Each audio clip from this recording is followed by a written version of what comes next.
Hey, and we are so back. Doggone. Welcome back, ladies and gentlemen, to the Sports Med Bros podcast. It's been a minute, but guess what? It is May 7th, 2026. This is episode 72. My name, as always, is Aaron Borgman.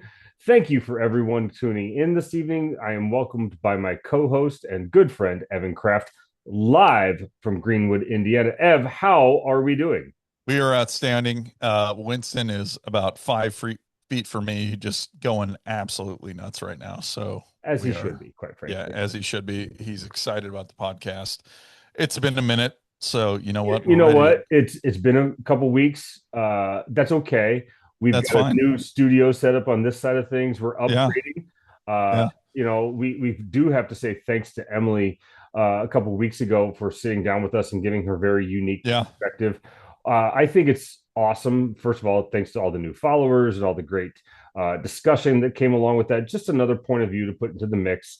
I think that's what we're about, right? We're about Yeah. getting people's opinions about the profession at large, 100%. seeing what's out there and stirring things up a little bit. That's kind of why we're here. Yep. But listen, it's been a couple weeks, no big deal. It's been a little bit slow in this world, and Yeah. it's not a bad thing. There's going to be plenty of times where it's a little bit busier, but it's good to be back. It's good to be back. We got some things to catch up on, and right, we're going to do it right now. Quite frankly, Right now. Ev, Like right like now. like right now. Um, we've got lots of injuries to talk about, and we are going to kind of blaze through some of these things. We have a full boat on the agenda tonight, Yeah. quite Yeah. It's frankly. loaded. Yeah. It's loaded. The first thing I wanted to talk about tonight of NBA playoff Achilles, man. They just keep happening. This was Crazy. probably 7 days, 8 days ago now. Dante DiVincenzo uh, Yeah. for the Timberwolves, I believe he plays for. He tore his Yep. Achilles. And listen, every player in the NBA that we have seen these Achilles tears on the last couple of seasons has been the same exact mechanism. It's been a step back and a pop.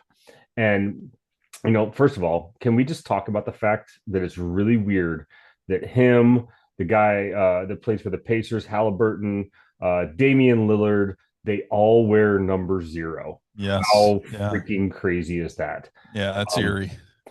I don't really have a whole lot to say on this other than the fact that I posited this in the group chat that we are in. Do you have any thoughts on a possibility that because of load management, because of the way things are run in 2026, that now the intensity rank are kind of really Yeah. ramps up in the playoffs, and perhaps they're not ready for said intensity? Yeah. Perhaps there hasn't been enough of that same type of loading throughout the season, and that could potentially be a factor. Please give us your thoughts. Yeah. I think that truly plays a factor in all of this. I think that, you know, in a 82 game season, Yeah, if, I don't know what the playoffs add up to after that. I think it's 82 it's regular 82 season. regular.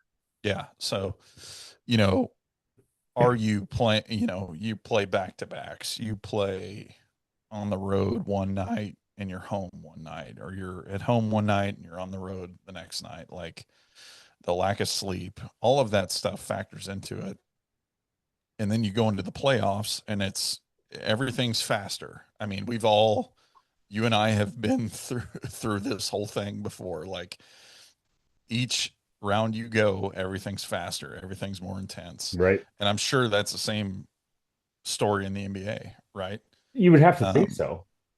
so, if you're kind of lollygagging around the year and you're winning games A and little bit of load management here and there. yeah, XYZ, and then we get into a game and we're trying to drive the basket and we plant wrong and there it goes. I think it's tough to go from 0 to 100 if you have not prepared Yeah. 0 to Yeah. 100, right? And I think that's kind of the downfall of the association is that, you know, we're kind of just getting ourselves through the season. And then when the playoffs come, it's go. It's like right now, like, Right now. like we just said. Yeah. So it's a little different atmosphere than you and I are used to, um, from an intensity standpoint, because every week matters in the NFL. In the NBA, not every game matters, So are we trying to, and you have guys that are so talented, they can go out there and drop 40 a night and lose.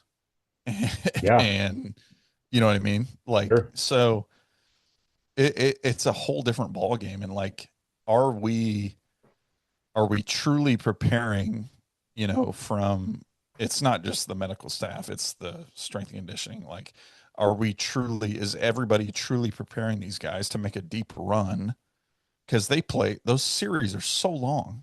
Yeah, Like in the playoffs, yeah, it's not one and done. It's not what you and I are used to. So you've got to be ready to play 7 games and 7 games and 7 games yeah, and continuously. Like those games add up and that volume adds up. And then, if you're not at the same intensity that you need to be in the regular season as the playoffs, then stuff happens. I mean, and I think that's probably the culprit right there, honestly. And no offense to any, I have a lot of friends in the NBA. sure, We obviously sure. know people in the NBA, but um, like let's get these guys a little better prepared, especially our star players, to play those minutes, to play at that intensity. Like you can kind of lollygag around all season, but man, when it's on, dude. Well, there was Like, even a little bit of talk last week when this happened, and in the group chat with us about how former people that we know that have worked in the NBA, that even the healthy tendons under ultrasound, yeah, they yeah, can rip too. And yeah, so, how do you know when to back on and back off? Well, it's not an exact science. I'll grant you that. We do know that there is an increase, and there's always a reason for the increase, right? It's not happening yeah, for no reason. um, so it's just something to consider in the whole equation of the thing, yeah. and how and why do we know if it's getting better? It seems like it's getting worse.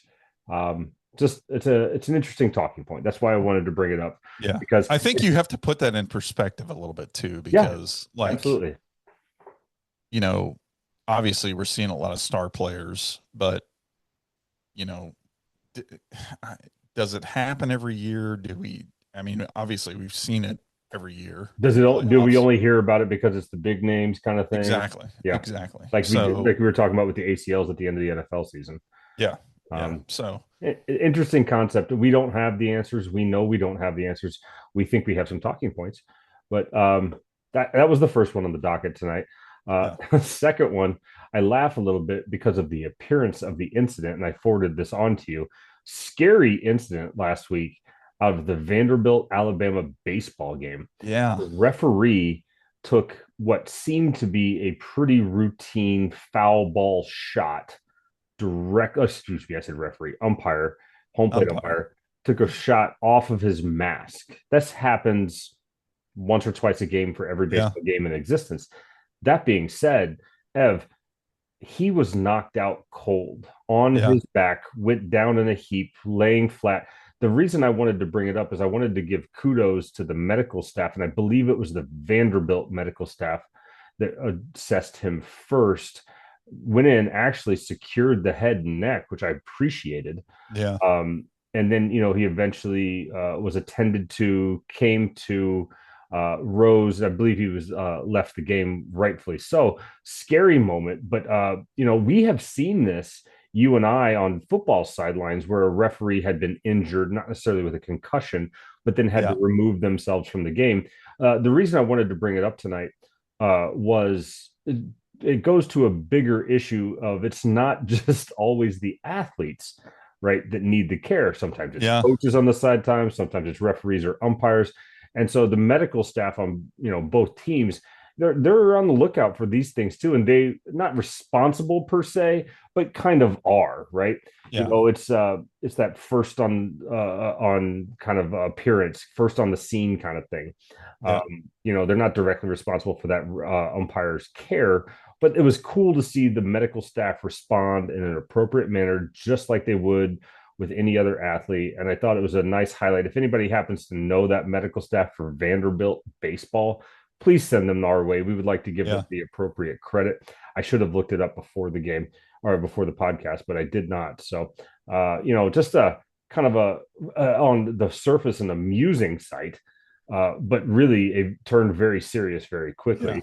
Yeah. You and I have both been on football sidelines where a ref pulled a calf or a hamstring or, got rolled up on or something like that. So a little bit different than somebody going Yeah. completely unconscious, man. Um, Yeah. what a sight! But kudos to that medical staff. Yeah. Shout Moving out. moving along, Emilio Pagan, the Cincinnati Reds, their closer, right-handed pitcher, Ev, the other night in Chicago.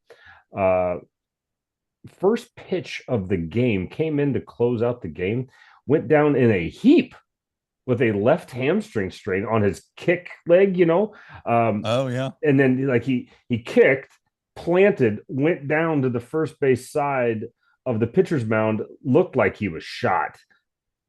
This isn't the time or a place to talk about the dramatics of baseball players, but it's a left hamstring strain. Uh, Yeah. you would have to think it was some. If you go back and watch it, I got a picture of it that I'll post tomorrow. But if you go back and watch it, it looks like he broke his leg. He didn't, but it was a little Yeah. bit. It was a lot. But interestingly enough, just thought it was a kind of a weird sequence. You don't see that one very often. No. Probably on the kick and plant mechanism.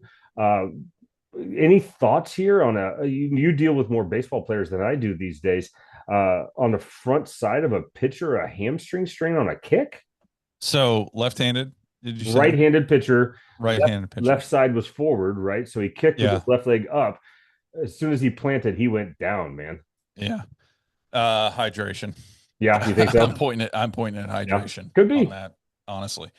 Um, you have guys that are not on a regular rotation. You have guys that are in the bullpen that are kind of sitting around. So getting out there and like how many you got to think about like how many lives has he thrown? How many games has he thrown at this point? We're not that deep into the MLB season. So I mean, obviously he probably literally overstepped his boundary. Well, and he would hardly be the first relief pitcher to take an abundance of caffeine to enter the game or anything Yeah, like that yeah, to aid in yeah, that which is discussion which is stuff. fine. Yeah, Sure, which is sure. fine. Until it isn't. Yeah, until it isn't. So I'm sure there was some type of external circumstance. It wasn't a velocity type injury. Sure, It wasn't sure. a you know And you could tell as soon as he went down, he grabbed for the muscle belly of his hamstring like yeah, pretty quickly. I just thought yeah, it was a very unique mechanism, and if anybody hasn't seen it, they should definitely go back and watch it. yeah, yeah. No, With you the don't see that very often in baseball. I'll tell you no, I'll and it tell you wasn't that like he right was now. coming from the windup. He was coming off the stretch, Yeah, with a short kick and a high front side leg kick. yeah, So, interesting mechanism of injury. You're just not going to see that very often. So that's why I thought I'd highlight it. yeah, And to be fair, again, it was the first pitch of his appearance. So it's not like, he had come in from the bullpen. This was like, I'm sure he's all wound up a little bit, that yeah, kind of thing. So yeah. um, I'm sure with baseball, he's going to be out a month just because that's how that goes, especially in pitchers. But would Yeah. be an interesting case to rehab for sure. Yeah. Moving along, the last injury I wanted to speak about tonight, Jared Vanderbilt. We've talked about Vanderbilt a couple times this evening of your Los Angeles Lakers. He unfortunately he suffered an open dislocation of his pinky. I He saw went that. up Yeah. and got his hand caught on the backboard. Yeah. Found out that he had to have stitches. Listen, you and I have dealt with this a lot in football. Yeah. Even having players go in, get stitched up, protected, and return to the game. That's not what's Yeah. going to happen in a basketball player. But talk real quickly, if you will, about an open finger dislocation and what comes with that in terms of protecting, taking care of it, wound care, things of that nature, please. It's a lot of, you obviously have to really clean that up Mm-hmm, mm-hmm. very good. I think you and I have been a part of a few of those. One I can specifically remember in San Diego, Yes, at the old Qualcomm Stadium, indeed. in which the young man actually went back in the game. Hmm. Um, but a lot of sterilization, like if you have the docks there, they can clean it up, they can stitch it up, reset it there, and then obviously we have built splints for that to Sure. be able to go back in the game, because football in the position that that young man was in was not a offensive lineman where he's gripping and Hmm. grabbing a whole ton. Basketball, whole different story. I Sure. mean, um, he's probably going to miss a significant amount of time with that, It'll be an given, interesting case to follow for sure yeah, because yeah. I don't know if it was his shooting hand or if it was his offhand I or, think it was his left hand, but I don't know if yeah. what handedness that player E- is. So Either way, in basketball, you got to use both. So, um, it's a very, I mean, you got to be pretty careful in those situations. Obviously, you don't want to get an infection, and then you want to reset the joint, you want to stitch it up, you want to, if there's any type, you pray to God there's no hospital transport, but if there is, or any type of surgical intervention, you get that taken care of. So yeah, you wonder it's in a, a basketball player if that's a surgical thing postseason because in a football yeah, player it wouldn't be, right? no, no, You take care of that after your career is done or yeah, that kind of thing. But in a basketball player, like you said, the whole dynamic is different. yeah, yeah. So, totally different worlds there. I'd be curious to see if that player plays the rest of the playoffs. And if so, I would love to dive into the management of that situation because Yeah, it just seems very interesting. yeah, Okay. Well, that's about what we had this evening on acute injuries. Not a ton of injury stuff going on this time of year. Hockey's in the playoffs, they play through everything, even if they're, yeah. dragging a leg. Basketball's in the playoffs, they tend to play through everything. Football's ramping up. Not a ton of stuff going on in OTAs and that kind of thing. We're going to get to that here in a second. But, have in and out for the week. We had quite the interesting one over the last couple of weeks. My first one that I am out on, both in and out, and we'll talk about that here in a second. A post on socials from the New York Post of legendary Spanish matador can't eat, sleep, or and suffered quote immense pain from gruesome rectal goring injury from a bullfight. So there is your in and out. Yes, It was in, I am literally. out Yeah, on this injury. Um, you know what? This is an internal medical thing as far as I'm concerned. yeah. Um, obviously, any acute care that could be done on site, I'm quite certain that they don't have sports medicine staff at bullfights, probably I paramedics would doubt it. only. Yeah, But if anybody has dealt with a goring injury, I know there's some sports medicine folks out there involved in rodeo. Please feel free to reach out and let us know how that goes. So that is both an in and out. Um, I do have to move on to the next one where I don't know. I'm gonna talk about this, and I'm gonna say out first and foremost. Head coach Robert Saleh of the Tennessee Titans said many of the team's first round draft or many of the team's draft picks won't do much in their rookie minicamp last week on field work during the minicamp due to the travel and the stress of the pre-draft process impacting conditioning. And he cited some emotional scars from one of their previous first round picks tearing his ACL on day one of rookie minicamp. Ev, I am all the way out on this for a number of reasons, but I'm going to let you talk on that first. Please go ahead. well, I think you and I were raised in a system where, you come in no matter how much rest you had, and you play ball and you go for it. Yeah. And if you can't do it, then you're out. If you can do it, then you make it. Um, I think that's kind of a, obviously you've got to be able to play games in a short window. You got to be able to travel. You got to be able to perform at a high level. And if you can't do that, I mean, these guys have enough time to get there and take care of themselves. And I mean, goodness, we've been a part of, I don't know how many rookie mini camps Too many. over the years. Yeah, too many. Um, so if you can't do that, then I don't know if it's right for you to be in the NFL, Well, to be honest with you. And I get their understanding of that, but like we're pulling back. You know, you talk about we've talked about like off-season training in this, and now we're just restricting it even more for the guys that are you're speaking probably my gonna, language. yeah, that are probably essentially a few guys that are gonna probably be on that team. So if you can't live, eat, breathe, sleep football for 2 or 3 days, I don't know if it's for you. I mean, Well, honestly, the that's your career, right? And thing that it's not the intensity level varies from team to team. We don't know what other teams are doing. great point. So, I mean, honestly, even if it's a walkthrough, like can you sit in a film room? Can you understand the concept? Can you take that concept and demonstrate it on the field? Even if it's at half speed, like let's at least do that, guys. Here's But my talking point on this. yeah, He cites travel and the stress of the pre-draft process.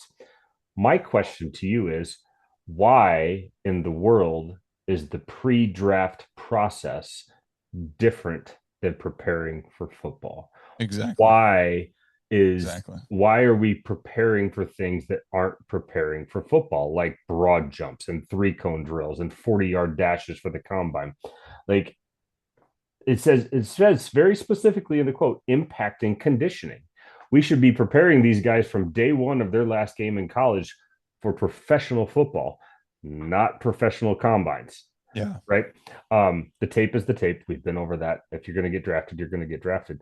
I just hate this so much because now what you've done is there's only a limited amount, to your point, there's only a limited amount of practice even allowed, right? Now we're taking even more of that away.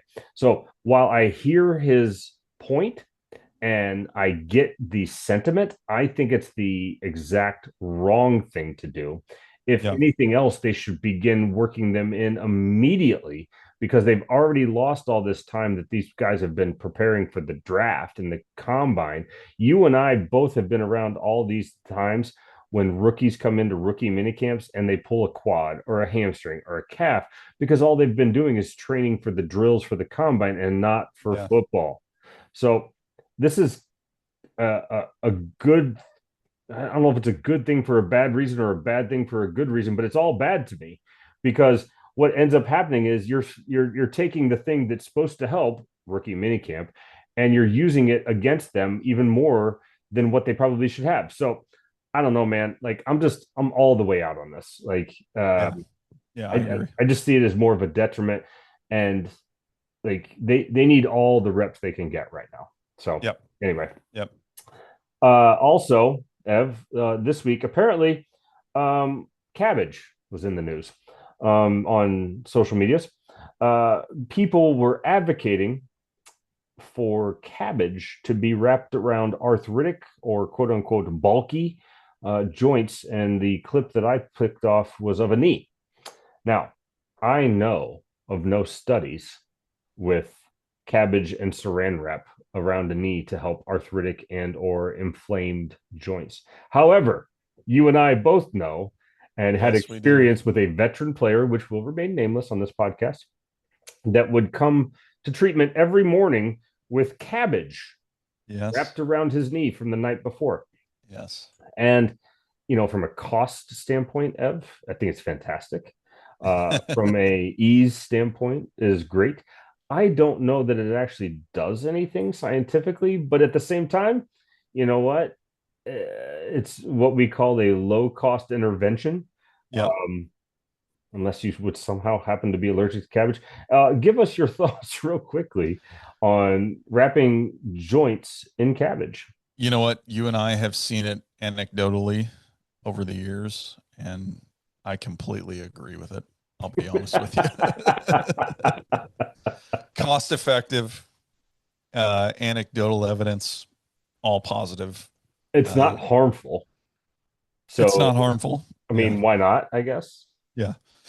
But that was I'm interesting. surprised that it's taken this long for that to get to the mainstream sports medicine media. but I mean, it's been a few years since we've seen it, but We've seen a lot of doggone, homeopathic methods. I just didn't yeah, think that was actually real, and I thought it yeah, was an old wives' tale. But apparently, people are doing it on Instagram, so I thought we'd yeah. share that this A evening. lot of nostalgia there with with Indeed, seeing that post. indeed, Yeah, yeah, that brought back some memories.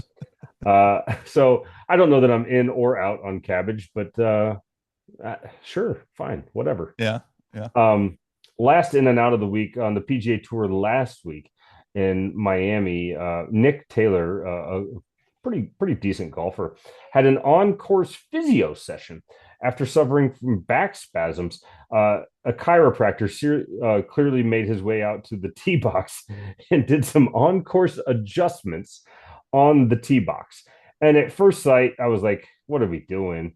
But you know what? You and I used to witness these on the sideline Yeah. of our games. We had a chiropractor on every sideline of every game, and you know what? At the end of the day, whatever it takes to perform at your best, I guess I'm okay with it. It just looks a little silly on the ground, but it probably looked a little silly in a football stadium too. So I guess I'm in on it. Do you have any thoughts on tee box chiropractic adjustments? No, I mean, whatever. If those guys need that to play, then do it. Yeah, I mean I'm it's all fine. for it. You know, whatever helps you feel better on the course. And I mean, obviously, we've done it in games millions of times. So I Yeah, mean, if it happens, it happens. And if that's what those guys need for relief, then go for it. well, and it's a different situation if it's practice or a hotel or something. Like this is a Yeah, game that for that yeah, golfer, it was his game, right? Like so, yeah, if yeah, if your guy happens to be there and you want to bring him in and they allow it in the rules, so be it. I guess yeah, it yeah, was a interesting sight. So yep, yep. moving along to our social sports med posts of the week, we have several that I wanted to talk about. We did talk about healthy tendons not rupturing. There was a post on Instagram from Tendinopathy Rehab, and we will obviously tag them up and do what we do to provide them. But I'm not going to go through the whole thing. I've got several slides here, but basically, it talks about the myth that healthy tendons do not have problems, but sometimes they do rupture, Ev. And they talked about the clinical reality that they go on and on and on, and they talked about ultrasound and MRIs, but they're not sensitive enough to pick up subtle microscopic changes in the tendon. Was their take-home message, and so visibly healthy tendons can have problems, and we talked about that with the NBA earlier this afternoon or this evening, excuse me. So it was an interesting post. That's Dr. Peter Malarius. I believe that's the pronunciation of his name. I'm sure I screwed it up somehow. But, you and I have seen these individuals, and it goes back to the old adage of Achilles tendons, where you don't see Mhm. many people with pain actually rupture their tendons. And, that number started to creep up in the last couple of years. But now we're seeing information that maybe their tendons weren't all that healthy. And even if they didn't have pain, they're still susceptible. So it's an evolving space for sure. I do think it's interesting to note. I'm not sure what we can do with that information, but I do think it's a good data point to put out there. So definitely thank them for putting that out there. Uh, Yep. I thought that was pretty cool. Also, the social sports med post of the week, we want to give a shout out to Fielding DPT on Instagram. I cannot find this gentleman's first name. He is a doctor of physical therapy and he's a self proclaimed sports fan. When I snapshotted this on Tuesday, he had 200 followers on Instagram. Now I believe he has close to almost 2,000. So this gentleman is Oh well. exploding. He's taking historic, kind of gruesome, almost injuries, and he's using it to describe anatomy and talk about the anatomy. And I thought this was a very unique way to kind of get an anatomy lesson out of an injury. So I thought the presentation was cool. He's clearly sitting in his living room. He's got his laptop doing a PowerPoint presentation on his TV. Not terribly hi-fi, but that's okay. Like we don't Yeah. mind that. It was a really cool thing. I think it's innovative. I think it's a cool way to learn some anatomy. So shout out to him. Ev, did you get a chance to look at any of his videos? I did. Very cool. Honestly, nobody's done anything like that before. Right. So it's pretty unique to make the layperson understand like, hey, here's what happened with XYZ. So I thought it was pretty unique, really We're all cool. about people who do kind of unique stuff in an interesting way. And so, shout out to Fielding DPT. We would love to talk to him. Obviously, going to tag him when we give him credit for his cool stuff. I believe he has 6 or 7 posts out now at this point in time. I only screenshot it when there was a couple up there. So, Yeah. but cool stuff by that. Ev, uh, trusted friend sent us a mail hole, mailbag, mail slot submission Slot. last Yeah. week. Um, a question for us both. It's mail slot time. Mhm. You both worked in the NFL or now are in the private sector. What were your opinions of private sector practitioners while you were in the NFL, and how have your opinions changed? I think this is in response to some of the things that we discussed a couple of weeks ago with Emily on our podcast.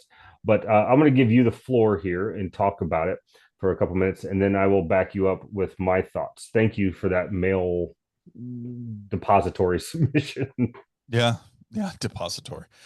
Um, I never had any real issue with the private sector because I knew that, we were all kind of searching for one common goal of, and I made that clear on my side, on the team side of like, hey, we want to get XYZ done by this, and this. And obviously, the private sector people that I've been around have always done that. I mean, they don't want to tarnish their reputation by saying, no, we're going to do blah, blah, blah. Right. So, um, I've always had a good respect for them.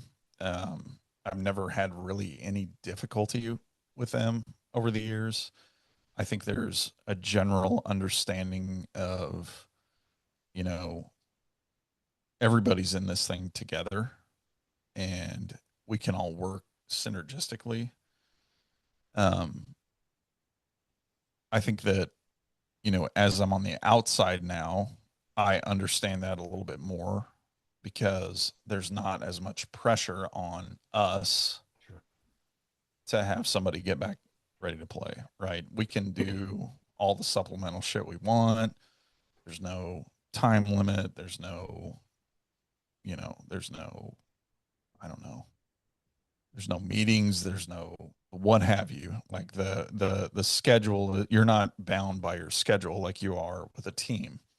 Um, Given that, I think that if you are with a team, you can accomplish a ton of stuff that if you have a guy going to somebody else, I don't know what more they can do, but if there is something they can do, especially at the pro level, like you have so many good athletic trainers, you have so many good physical therapists, like what are we missing in that transition from whatever you're getting in the facility to what you're getting outside of it? Now, it depends on obviously the context of the player because some players are going to get more work than others because they actually play.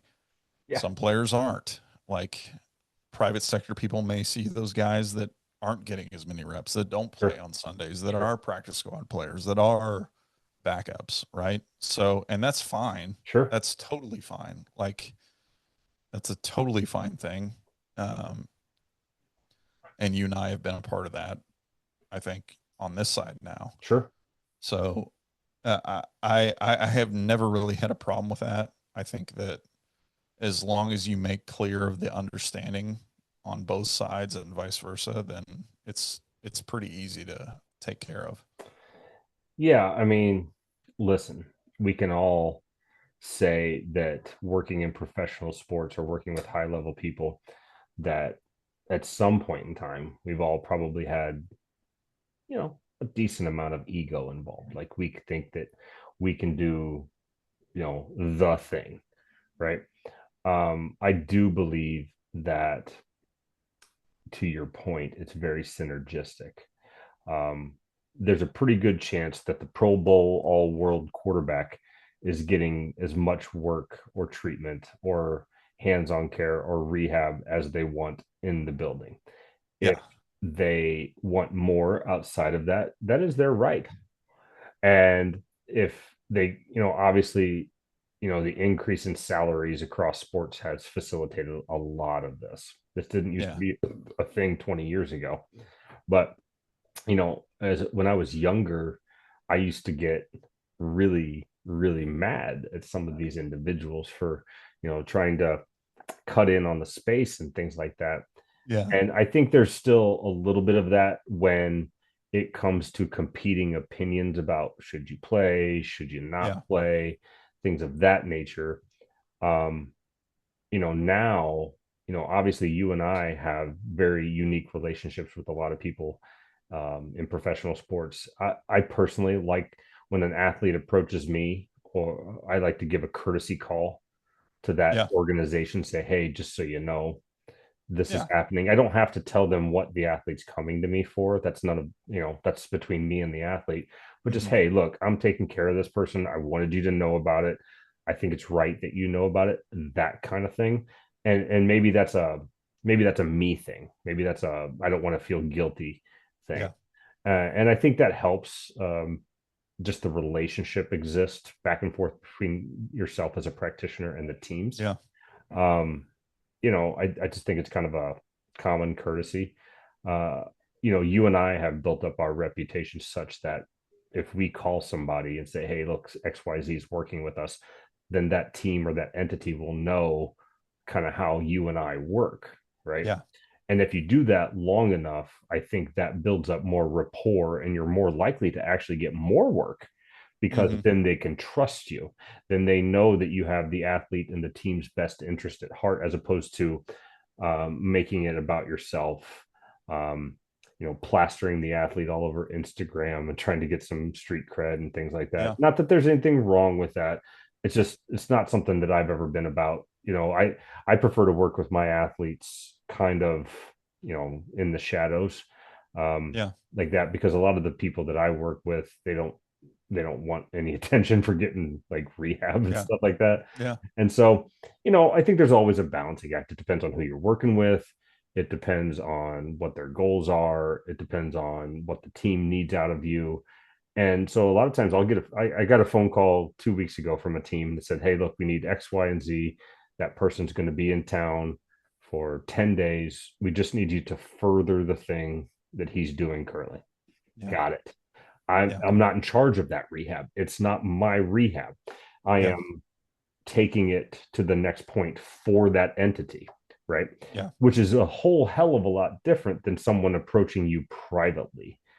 Um, I think every situation is different like that. Are you a backup? Are you a Hall of Famer? Are you a Yeah. frontline guy? Like, where all of these things matter. Um, in the private sector, I call myself a medical mercenary now. I'm happy to do what the person who is hiring me wants me to do within reason, obviously, and within how I like to work. But if a team calls me, says, "Hey, look, we have this guy with a hamstring. He's going to be down X amount of time. We're going to send him to you, and then we need him back by this day." Okay, that's a different story. It's not Yeah. really my thing. It's I'm Yeah. doing something for this entity. So I think there's a lot of stuff that goes into it, and it's a balancing act. And I think good practitioners um, see all that, right? They Yeah. get the variables. And you and I have a unique perspective because we have been in it and understand all that stuff, the conversations that might be happening at the management level. Does this guy Yeah. have a contract coming up? Like what's the all the levers that you have to pull, right? Yeah. And so it's not an easy answer. No. No. Not at all. I think you and I both know that there's good faith practitioners out there. There's some bad actors out there. Um, you just try to you help the people out the best you can, and that's the answer to that question that I think we can both be okay with. Yeah. 100%. So, thank you for that mail slot, mail hole, mail depository. We need a better name. Yeah. Um, we got to get on that moving forward this summer. I think slot or depository may be the Mail depository, yeah, overarching name there. We'll see. mailbox, mail hole. Yeah, we'll put a poll up. We'll put Yeah, a poll up yeah. on What the should we name the yeah. the Yeah. the inbox? Yeah. Please. thesportsmedbros@gmail.com, or hit us up on socials. Ask your questions. That was a great question, Yeah. especially given the conversation we had with Emily and her very unique perspective a couple of weeks ago. I enjoyed talking to her about it. But a lot of people want to know these things. We've had Yeah. 3 separate guests now in a row that were all in the private sector. Obviously, we're going to get back to some more traditional settings as we go through the summer here. But that being said, we do want all of your submissions. Please give those to us. Let us know anything at that thesportsmedbros@gmail.com or the socials. And yeah, Ev, last segment of the night, the product spotlight. I don't have a product to spotlight. I really looked hard over the last couple of weeks. I will say this isn't a recommendation, Ev, and this is my opinion, and you can feel free to add on or subtract or whatever. But I see a lot going on out there. Um, everything in sports medicine is a fad. It comes around every 5 or 10 years, and then it Yeah. circles back, and then it goes back, and it just kind of bounces around. I feel like the last year or so, I've seen things slip farther and farther away from exercise, and modalities are really coming back in a big way. Huge, huge, Um, man. and when I say modalities, I'm talking about your lasers. I'm talking about your PEMF machines. I'm talking Yeah. about all the different types of stim that we're doing. I'm talking about all of these things that are out there. And I'm not here to say that they're not helping. That's not my point. What I'm here to say is this is starting to feel like when I first got into the profession in the late 90s and the early aughts. Yes, I am that old. That it was so modality heavy and less exercise. Yeah. I don't personally think that's a great way to go. Um, I'm kind of shooting ourselves in the foot here by the product spotlight by saying don't do this, don't do this. But we have proven that good modalities will get shouted out. Yeah. And like I want to make sure that we as a profession don't get too dominant on these things. They're there to Yeah. be helpful, but you and I have both seen all these recovery rooms with the red light beds and the boots and the vibration therapy. And I think they all have their time and place. Yeah. They don't replace rehab, however. No. So, any thoughts here? I've been talking a long time on this, Ev. I mean, No. No, you're good. I've got a little bit of tech. I do Um, too. We all do. but I think at the end of the day, my two kind of go-tos are your hands and your brain with rehab, Sure. honestly. I don't think anything beats that. And I encourage the young clinicians out there to practice in that mentality because I've been in those situations where you have nothing. You have nothing but your hands and you have nothing but exercise.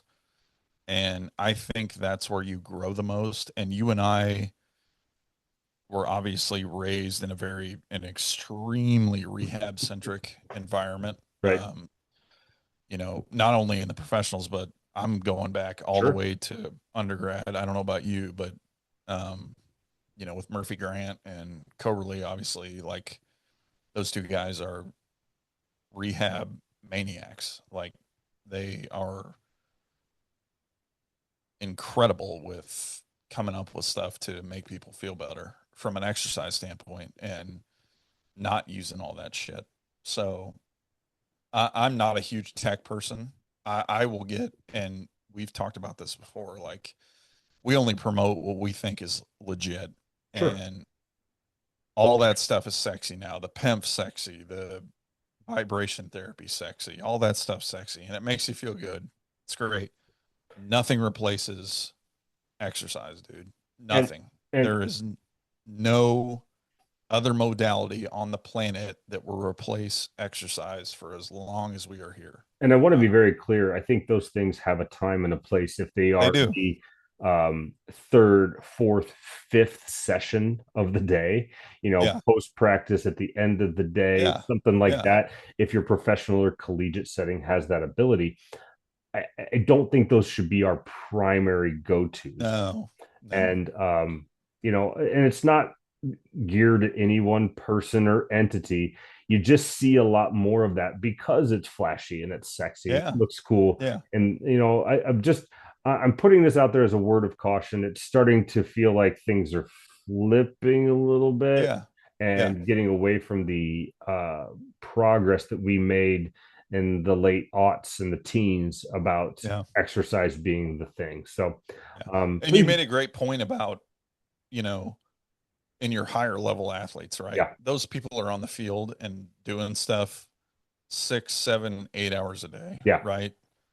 They're not the lay person coming off the street. You sure, don't need to put a high school athlete that just came off the baseball field for an hour on a PEMF machine, right, right? right. You don't need to do that. Like get them loose, get them moving around. Like it's not the same. So again, it's contextual, but that's a great point that you just made Yeah. about that. All right, we've been talking a long time. We had a lot to recover from over the last couple of weeks. Give me your free time for the week, the weekend, this Mother's Day weekend, It is mind you. Mother's Day. We have Yes. to shout out to all the mothers and the Shout out to the mothers moms, out man. there. Yep. Tell us what's going on in your world. I believe some things are popping off in your world. Is that They correct? are. You know what? The Blue Heron Fly Shop has exploded on social media. I'll tell you what. So if you're on Instagram, go follow me. Blue Heron Fly Shop. Um, it's exploded, but we are going to Shelbyville, Indiana this Saturday for the horse races. It's a horse race kind of state fair-ish type of I like event. it. I Kids, like it. beer trucks, food trucks, Love that kind what of stuff. have you. So it's also, may I remind you, it is the month of May in Indiana. So Listen, I knew this you was know what's coming up coming up. eventually. We're not here to litigate that this evening. We got, I'm looking at my calendar here. We got lots of time to talk about that event. Yes, we do. Um, But I just wanted to make that known to all of our listeners that it uh, is the month of May in Indiana. for those So, that don't know, Evan is a hardcore Indianapolis 500 aficionado and auto yes, racing person. yes, So yes, we respect the thing. It's not here yet. Okay, it's not. But calm down. you know what? I know the hairs are starting to go up on the back of your Oh, neck yeah. this month, and everything's Oh, feeling man. good. But Oh, man. relax, relax. Don't Beautiful thing. hey, don't peak too early, okay? Yeah, we're not. We're not. We're not over here. Over on this side of the woods, we've got yard work, we've got Mother's Day, we've got Memorial Day prep coming up for the lake house and the boats and things Oh, like yeah. that. We've Yeah. got soccer games, we've got in-laws in town, we've got all kinds of stuff going on. I have a Mother's Day feast planned on Sunday, so I got to start prepping for that. But listen, thank you everybody, all the new followers, all the new listens, all the dopamine hits on the likes, the subscribes on the podcast page. We greatly appreciate everybody. This thing Yeah. continues to grow. Yeah. We ask that you don't tell one person that you know, tell two people, tell clinicians, tell academics, tell everybody that you know, tell GMs and coaches. Please listen in. We'll be back next week with another great show. We've got some interesting and very varied guests lined up for the summer session as sports start to slow down a little bit before they ramp back up again in the fall. So, listen, thank you so much for tuning in. Ev, any parting shots for the evening? No, you guys have a great weekend. Glad we could reconnect. And you know what? Let's have a hell of a weekend, man. Happy Mother's Day weekend, everybody, for Yeah, the happy Mother's Day. mothers, the Yep. mothers, and Mothers. everything in between. We appreciate everybody and have a great evening. Good night, guys.